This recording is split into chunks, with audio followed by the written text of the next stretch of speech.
प्रिय दर्शकों, मैं आप सबका ट्रांसवर्ल्ड रेडियो इंडिया की ओर से सत्यवचन कार्यक्रम में स्वागत करता हूं और प्रभु यीशु मसीह के नाम में नमस्कार करता हूं। विशेषकर हम अपने नए दर्शकों का इस कार्यक्रम में स्वागत करते हैं जो आज पहली बार हमारे साथ जुड़े हैं। दोस्तों, हम सब जानते हैं कि परमेश्वर हमारी प्रार्थनाओं को सुनना पसंद करते हैं, जिस प्रकार हम अपने बच्चों की ज़रूरतों को सुनना पसंद करते हैं, और यदि उचित ज़रूरत है तो हम तुरंत उसकी पूर्ति करते हैं और ऐसा करने में हमें भी आनंद होता है। लेकिन यदि बच्चे अपनी ज़रूरत नहीं बताते हैं तो हम उसकी पूर्ति नहीं कर पाते हैं। उसी प्रकार परमेश्वर हमसे भी व्यवहार करते हैं। लेकिन क्या आपने कभी सोचा कि परमेश्वर आपकी शिकायत और कुड़कुड़ाना को भी सुनते हैं? परमेश्वर हमारे मन की सारी बातों को जानते हैं और ऐसा कुछ भी नहीं जो उससे छुपा है। आज के अध्ययन में गिनती की पुस्तक से हम ऐसी ही घटना का अध्ययन करने जा रहे हैं और परमेश्वर की इच्छा को जानेंगे कि वह इससे कैसे देखता है या कैसे परमेश्वर इन बातों को समझता है, ताकि हम जीवन में उसी हिसाब से या उसी तरीके से व्यवहार करें। तो आइए मित्रों, आज के अध्ययन को आरंभ करते हैं, लेकिन उसके पहले अपने मनों को परमेश्वर के वचन के लिए तैयार करते हैं। आइए हम पढ़ें गिनती की पुस्तक 10 अध्याय के 30 पद। लिखा है, हुबाब ने उससे उत्तर दिया, मैं नहीं जाऊंगा, मैं अपने देश और कुटुंबियों में लौट जाऊंगा। अब मूसा बातचीत में लिप्त है। शायद उसे ऐसा नहीं करना चाहिए था। उसका ससुर हुबाब उसके साथ नहीं जाना चाहता, परंतु अपने घर वापस लौटना चाहता था। मूसा ने उसे निम्न उत्तर दिए। गिनती 10 अध्याय के 31 पद में, फिर मूसा ने कहा, हमको न छोड़, क्योंकि हमें जंगल में कहाँ कहाँ डेरा खड़ा करना चाहिए, यह तुझे ही मालूम है। तू हमारे लिए आंखों का काम देना। यह मैं आपको बताना चाहता हूँ कि मैं मूसा को समझ नहीं पाया। परमेश्वर ने मूसा से स्पष्ट कहा कि तुम्हारी अगुवाई के लिए मैं दिन को बादल का खंभा और रात्रि के लिए आग का खंभा और आगे प्रस्थान के लिए वाचा का संदूक प्रदान करता हूँ। ये दोनों ही मसीह के प्रतीक हैं। वह अगुआ है। परंतु मूसा अपने ससुर से विनती करता है कि अगुवाई के लिए उसकी आवश्यकता है। इस बूढ़े ने अपना जीवन मिद्यान में बिताया था। वह मिद्यानी था और उस क्षेत्र से भली भांति परिचित था। उससे बड़ी मदद उसे मिल सकती थी, परंतु उन्हें स्वाभाविक व प्राकृतिक बातों पर निर्भर नहीं होना था। इस बूढ़े को परमेश्वर उससे क्या चाहता है, इसकी समझ बिल्कुल भी नहीं थी।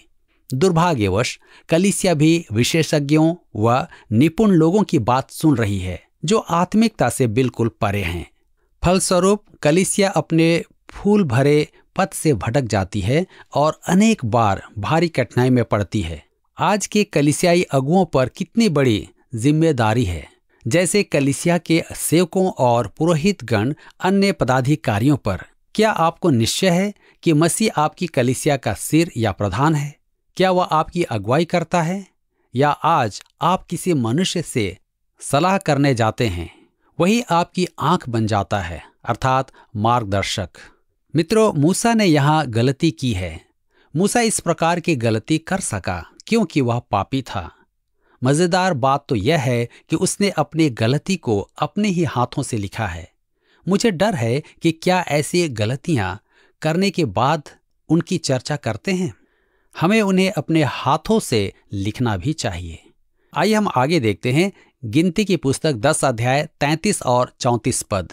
फिर इस्राएलियों ने यहोवा के पर्वत से प्रस्थान करके 3 दिन की यात्रा की, और उन तीनों दिनों के मार्ग में यहोवा की वाचा का संदूक उनके लिए विश्राम का स्थान ढूंढता हुआ उनके आगे आगे चलता रहा। और जब वे छावनी के स्थान से प्रस्थान करते थे, तब दिन भर यहोवा का बादल उनके ऊपर छाया रहता था। अब वे अपने मार्ग पर चल रहे हैं और परमेश्वर उनका अगुआ है। परमेश्वर स्वयं स्थान की खोज में लगा है। उनके लिए स्थान खोजने के लिए मूसा को अपने ससुर की मदद की कोई भी आवश्यकता नहीं होनी चाहिए थी। गिनती 10, 35 और 36 में लिखा है, और जब जब संदूक का प्रस्थान होता था तब तब मूसा यह कहा करता था कि हे यहोवा, उठ और तेरे शत्रु तितर बितर हो जाएं और तेरे बैरी तेरे सामने से भाग जाएं। और जब जब वह ठहर जाता था तब तब मूसा कहा करता था कि हे यहोवा, हजारों हजार इस्राएलियों में लौटकर आ जा।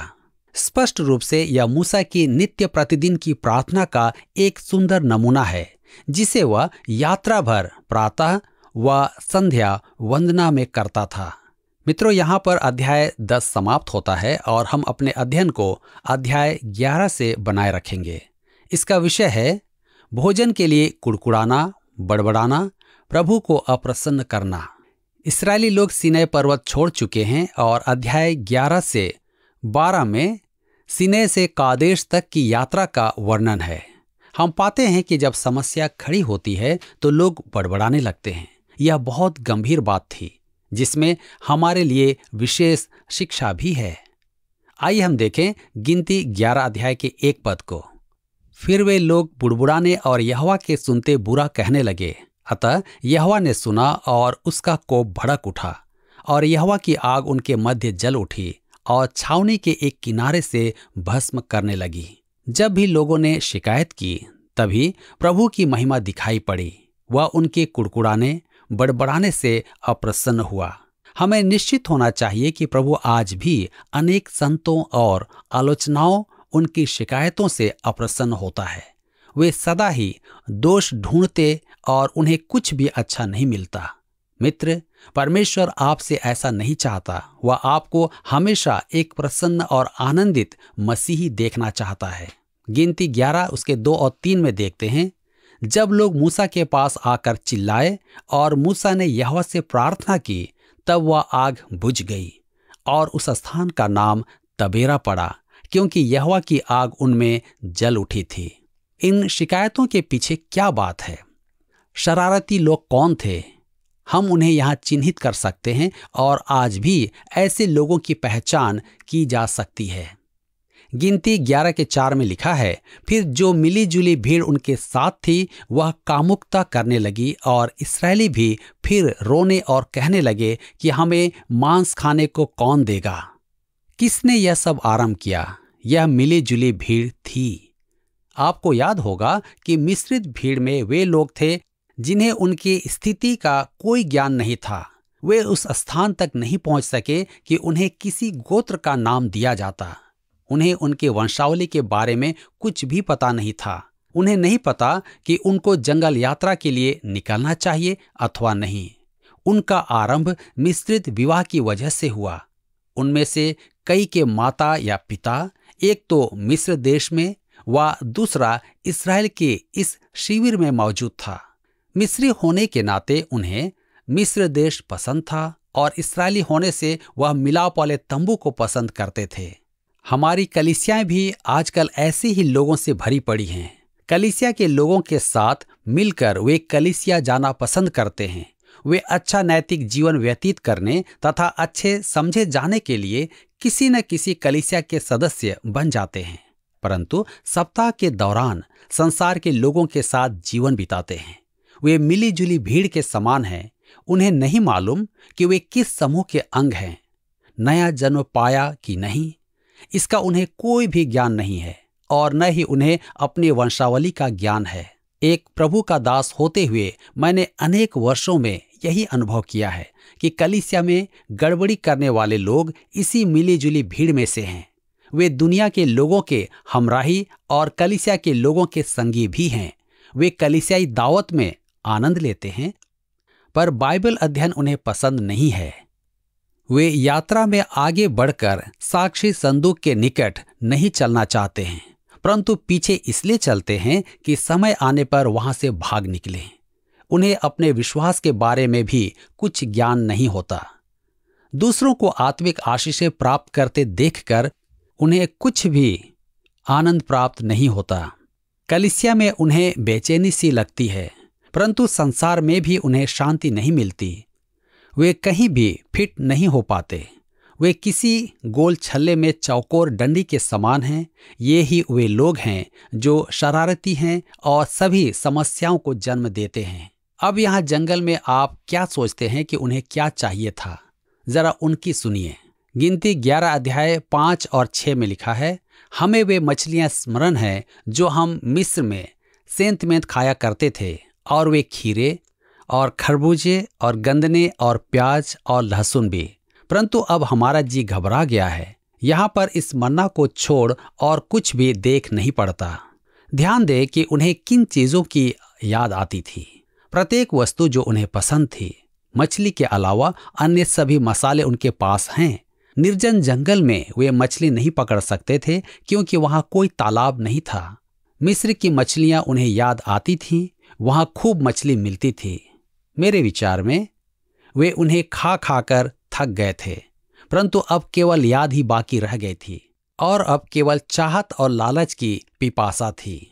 इस्राएली लोगों के पास शिकायतों का ढेर था और मिलीजुली भीड़ के साथ मिलकर वे भी शिकायत करने लगे तथा यह संक्रामक रोग की तरफ फैलकर संपूर्ण शिविर में छा गया और थोड़े ही समय में संपूर्ण भीड़ रोती और विलाप करती और मिस्र को याद करती रही। अब वे मन्ना के प्रति भी कुड़कुड़ाने लगे। उनके पास खाने के लिए मन्ना था जो परमेश्वर के द्वारा प्रतिदिन आश्चर्यजनक रूप से बरसता था, परंतु यह उनको अच्छा नहीं लगा। गिनती 11 उसके 7 से 9 पद में लिखा है, मन्ना तो धनिये के समान था और उसका रंग रूप मोती का सा था। लोग इधर उधर जाकर उसे बटोरते और चक्की में पीसते या ओखली में कूटते थे, फिर तसले में पकाते और उसके फुलके बनाते थे और उसका स्वाद तेल में बने हुए पुए के समान था। और रात को जब छावनी में ओस पड़ती थी तब उसके साथ मन्ना भी गिरता था। परमेश्वर का आत्मा मन्ना की चर्चा हमारे लिए दोबारा करता है। वह वस्तु जो उन्हें नापसंद थी, कैसी आश्चर्यजनक बात थी। मित्रों, यह कोई नीरस भोजन नहीं था। सच बात तो यह है कि जैसा हम व्यवस्था विवरण की पुस्तक में पढ़ेंगे कि यद्यपि वे जंगल में पैदल चलते थे परंतु उनके पैर सूजे नहीं। मन्ना खाने से उन्हें बेरी बेरी का रोग भी नहीं हुआ क्योंकि मन्ना में सभी विटामिन मौजूद थे। यह परमेश्वर का भोजन था, उससे उन्हें पूर्ण पोषाहार प्राप्त था। निसंदेह मन्ना प्रभु यीशु मसीह का भव्य व सुंदर चित्रण है और परमेश्वर का वचन जो उससे प्रकट करता है। मन्ना कई प्रकार से तैयार किया जा सकता था। इसे भूंजा या तला जा सकता था, उसे पीस सकते थे अथवा उसे गूंद कर रोटी बनाई जा सकती थी। संभवतः श्रीमती मूसा ने एक खाना पकाने की पुस्तक में मन्ना पकाने की 100 से अधिक विधियां भी प्रकाशित की हों। परमेश्वर के आत्मा का कथन है कि यह एक संपूर्ण भोजन था, आश्चर्यजनक और पौष्टिक, परंतु इस्राएली लोगों को वह भोजन पसंद नहीं आया। अब हम बैठकर यह न कहने लगे कि इस्राएली कैसे भयंकर लोग थे। मेरे मित्र, आपके बारे में क्या है? मन्ना यीशु मसीह का प्रतीक है। आप उसके विषय में कैसा महसूस करते हैं? क्या आप उससे थक गए हैं? बहुत से मसीही मन्ना से ऊब जाते हैं। अधिकतर लोग बाइबल अध्ययन से थकान महसूस करते हैं। मेरे विचार में यह कहना कि कलीसिया के अधिकतर लोग बाइबल अध्ययन पसंद नहीं करते तो यह गलत नहीं होगा। उसके लिए वे कभी नहीं जाएंगे। कलीसिया की वर्तमान दुर्दशा का कारण यह है कि लोग वचन से विमुख होकर किन्हीं और वस्तुओं से अपना पेट भर रहे हैं, न कि उस मन्ना से जो परमेश्वर ने उपलब्ध कराया है। आइए हम देखें मूसा की शिकायत। इसके बाद तो मूसा भी इस भीड़ से थोड़ा थोड़ा थक सा गया और मुझे कहना पड़ेगा कि मुझे भी उससे हमदर्दी है। गिनती 11 अध्याय के 10 से 15 पद में लिखा है, और मूसा ने सब घरानों के आदमियों को अपने अपने डेरे के द्वार पर रोते सुना और यहोवा का कोप अत्यंत भड़का और मूसा को भी बुरा मालूम हुआ। तब मूसा ने यहोवा से कहा, तू अपने दास से यह बुरा व्यवहार क्यों करता है? और क्या कारण है कि मैंने तेरी दृष्टि में अनुग्रह नहीं पाया कि तूने इन सब लोगों का भार मुझ पर डाला है? क्या ये सब लोग मेरे ही कोख में पड़े थे? क्या मैं ही ने उनको उत्पन्न किया? जो तू मुझसे कहता है कि जैसे पिता दूध पीते बालक को अपनी गोद में उठाए उठाए फिरता है, वैसे ही मैं इन लोगों को अपनी गोद में उठाकर उस देश में ले जाऊं जिसके देने की शपथ तूने उनके पूर्वजों से खाई है। मुझे इतना मांस कहाँ से मिले कि इन सब लोगों को दूं? ये यह कह कह कर मेरे पास रो रहे हैं कि तू हमें मांस खाने को दे। मैं अकेला इन सब लोगों का भार नहीं संभाल सकता। क्योंकि यह मेरी शक्ति के बाहर है। और जो तुझे मेरे साथ यही व्यवहार करना है तो मुझ पर तेरा इतना अनुग्रह हो कि तू मेरे प्राण एकदम ले ले, जिससे मैं अपनी दुर्दशा ना देखने पाऊं। क्या मूसा शिकायत कर रहा है? मुझे यहां ऐसा ही प्रतीत होता है कि वह शिकायत कर रहा है। मूसा किसी भी प्रकार से एक सिद्ध पुरुष नहीं था। वह एक साधारण मनुष्य था जिसे परमेश्वर ने प्रभावशाली ढंग से प्रयोग किया। मूसा ने कहा कि इस प्रकार भीड़ के वर्ताव सहने की अपेक्षा उसे मर जाना ही पसंद होगा। मैं ऐसे सेवक को जानता हूं जिन्हें फोड़े व मानसिक तनाव से गुजरना पड़ा। मैं ऐसे कई लोगों से भी परिचित हूं जिन्हें सेवकाई छोड़नी पड़ी। उन्होंने वही किया जो मूसा ने किया। उन्होंने प्रभु से शिकायत की कि उनका बोझ असहनीय था। वे शिकायतें व आलोचनाएं सुनते सुनते थक गए थे। अब हम आगे देखते हैं गिनती 11 के 16 पद में। यहोवा ने मूसा से कहा, इस्राएली पुरनियों में से 70 ऐसे पुरुष मेरे पास इकट्ठे कर जिनको तू जानता है कि वे प्रजा के पुरनिये और उनके सरदार हैं, और उनको मिलाप वाले तंबू के पास ले आ कि वे तेरे साथ यहां खड़े हों। परमेश्वर से इस प्रकार शिकायत करके मूसा ने गलती की। मूसा ने कहा कि वह इतने सारे लोगों का बोझ ढो रहा है, परंतु ऐसा नहीं था। परमेश्वर ने कभी उससे ऐसा नहीं कहा। परमेश्वर ही केवल इस बोझ को ढो रहा है, और साथ में मूसा का भी। परंतु मूसा अपने आप को पूर्णतः परमेश्वर को नहीं सौंप रहा था। अब परमेश्वर ने कहा, ठीक है मूसा, मैं तुझे सहायता दूंगा यदि तुझे इसकी आवश्यकता है। परमेश्वर बड़े धैर्य से, कोमलता से मूसा को सहायक प्रदान करता है। 70 प्राचीन नियुक्त किए गए। सामान्य रूप से ये 70 पुरनिये इस्राएल के इतिहास में लगातार बने रहे। हमारे प्रभु के दिनों में इसको सेंदरीन सभा कहा जाता है, जिन्होंने एक दिन यीशु प्रभु को क्रूस की मृत्यु देने का निर्णय किया। मेरा मत है कि उन्हें इस प्रकार के संगठन की कोई भी आवश्यकता नहीं थी। हम अक्सर वर्तमान कलीसिया में सोचते हैं कि यदि कमेटियां, संगठन, पद्धतियां बढ़ाएंगे तो हमारी अनेक समस्याओं का समाधान हो जाएगा, परंतु इससे समस्या सुधरी नहीं है। हमें अधिक संगठन की कोई आवश्यकता नहीं है, न ही सेनहेद्रीन सभा की। गिनती 11 के 17 में लिखा है, तब मैं उतरकर तुझसे वहां बातें करूंगा, और जो आत्मा तुझ में है उसमें से कुछ लेकर उनमें समवाऊंगा, और वे इन लोगों का भार तेरे संग उठाए रहेंगे, और तुझे उसको अकेले उठाना न पड़ेगा। परमेश्वर ने मूसा को लोगों की अगुवाई के लिए बुलाया, और परमेश्वर ही उस सेवा कार्य के लिए शक्ति भी प्रदान करेगा। परमेश्वर सदैव ही ऐसा करता है। वह किसी से भी उसकी सामर्थ्य से बाहर काम करने की अपेक्षा नहीं करता। यदि आप महसूस करते हैं कि आपके ऊपर काम का बोझ अधिक है या आप अधिक काम कर रहे हैं, तो यह सच भी हो सकता है। परमेश्वर आपसे जो काम चाहता है शायद आप उससे अधिक कर रहे हैं।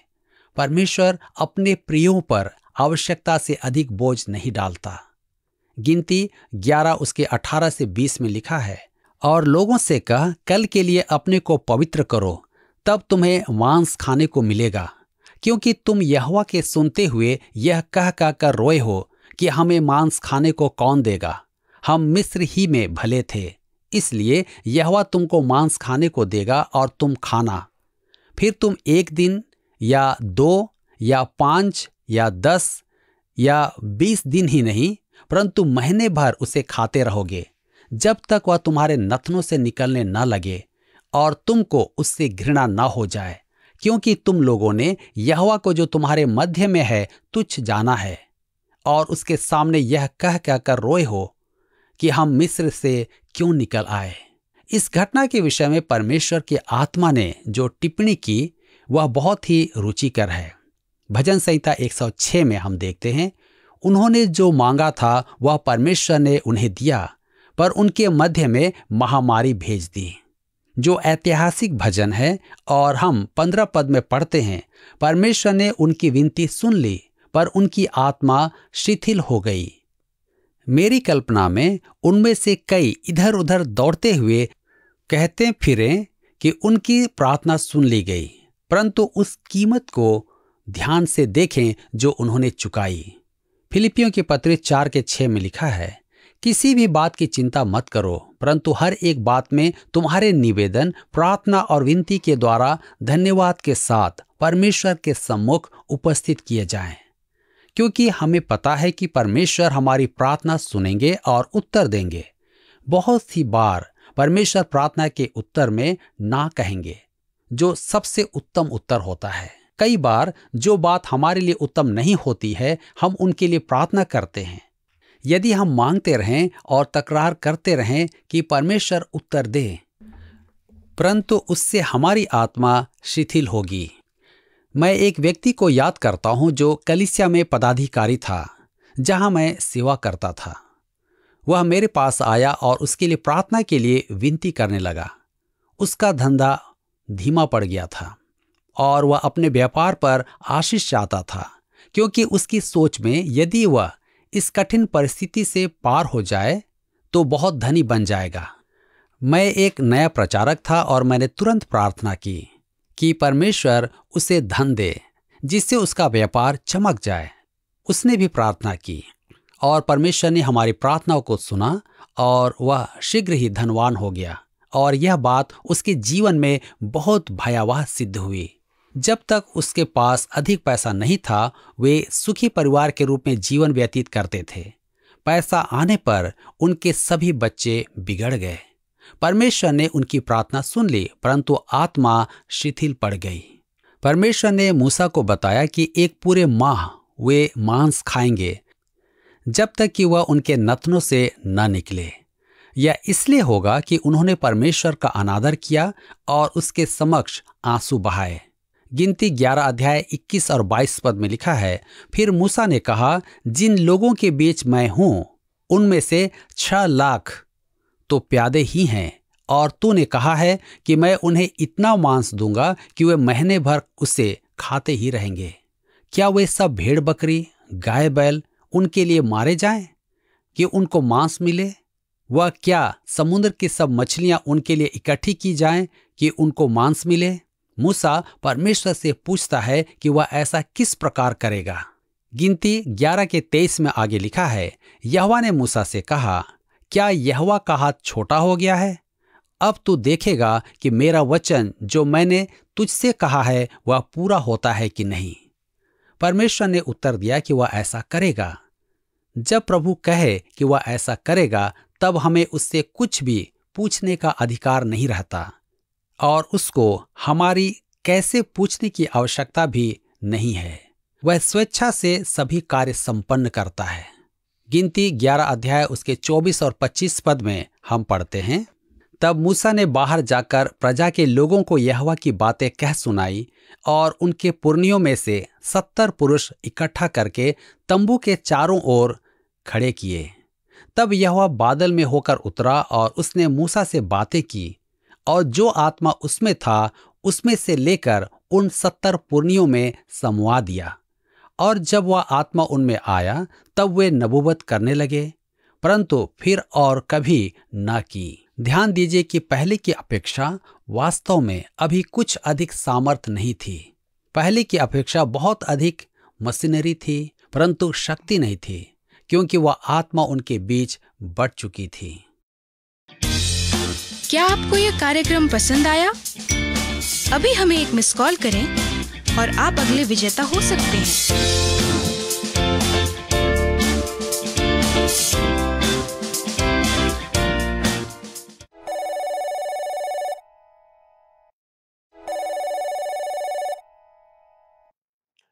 मित्रों, जैसा कि मैंने आरंभ में ही आपसे कहा था कि परमेश्वर अपने लोगों की प्रार्थनाओं को सुनना पसंद करते हैं।